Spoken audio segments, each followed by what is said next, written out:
आज हम बात करेंगे सुश्रुत संहिता के चैप्टर नंबर 12 अग्निकर्म के बारे में। अग्निकर्म क्या होता है, अग्निकर्म को क्यों श्रेष्ठ बोला है, अग्निकर्म में दहन के लिए कौन कौन से उपकरण प्रयोग किए जाते हैं, कौन इसके योग्य है कौन इसके अयोग्य है, तो हम उस सब की बात करेंगे आज। तो शुरू करते हैं हम अग्निकर्म। सुश्रुत संहिता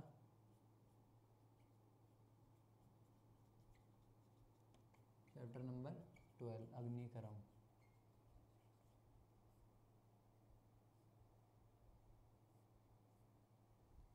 तो सुश्रुत संहिता में आचार्य सुश्रुत ने बताया कि जो अग्नि है वो क्षार की अपेक्षा अग्नि को उत्तम माना गया है।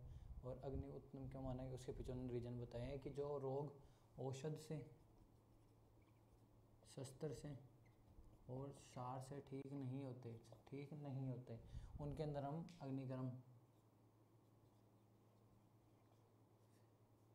फिर और उस अग्निकर्म को श्रेष्ठ बताने का कारण है ये। और फिर है कि इसमें रोगाणाम पुनर्भावाद, रोगाणाम है पुनर्भावाद कि रोग अग्निकर्म से रोगों का पुनः उद्भव नहीं होता, कि रोग पुनः उत्पन्न नहीं होते। तो अग्निकर्म करवा रहे हैं तो अग्निकर्म क्या क्या काम करता है, तो अग्निकर्म कहाँ कर सकते कि जहाँ पे अपने को एक्सेसिव ग्रोथ को रिमूव करना है, पेन का मैनेजमेंट करना हो, वहाँ अपन अग्निकर्म करवा सकते हैं। फिर आगे आता है कि दहन के लिए क्या उपकरण है, तो दहन विशेष के लिए जो उपकरण बताएं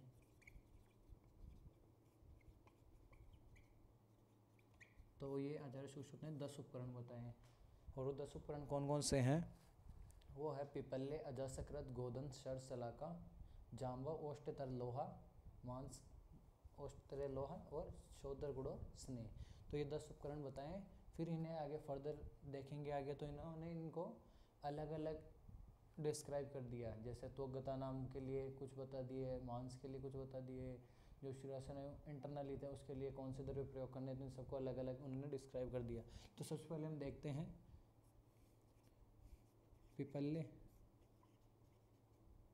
अजाशक्रद, गोदंत, शर्शलाका। तो इनका प्रयोग उन्होंने बता दिया त्वग्गता नाम कि जो हमें त्वचा में दहन करने के लिए पिपल्य, अजाशक्रद, गोदंत, शर, शलाका इन सब का प्रयोग करना है। और क्यों करना है, क्योंकि इनके अंदर जो ऊष्मा होती है ना वो कम होती है, जिससे सुपरफिशियली त्वचा तक ही वो रह जाए, इसलिए। फिर आगे बताया है जाम्बव, ओष्ठतर लोहा, उसके लिए पता आगे कहा है कि मांस गतानाम, कि अगर मांस धातु तक अग्निकर्म करवाना है तो उसके अंदर जाम्बू, ओष्ठतर और लोहा का प्रयोग करना है। फिर आगे है शोधर गुड़ और स्नेह, इनका प्रयोग बताया है कहाँ पे, शिरा, स्नायु,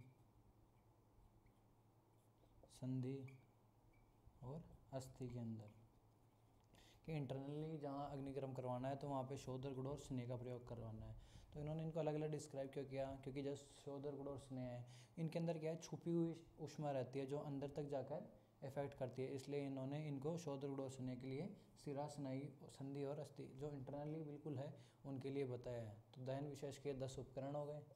अब किसके अंदर करवाना है, कब करवाना है, तो वो देखते हैं हम।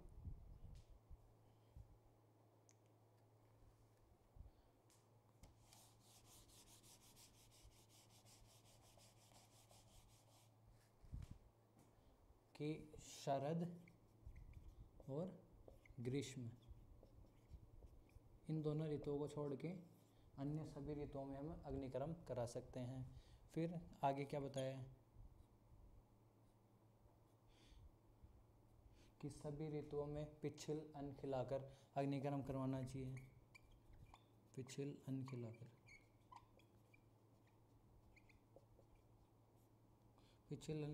अग्निकर्म करवाना चाहिए। तो पिच्छिल अन्न खिलाकर अग्निकर्म करवाना चाहिए। और क्या बताया, फिर कुछ रोग बताए हैं जैसे अर्श, भगंदर, अश्मरी, मूढ़गर्भ,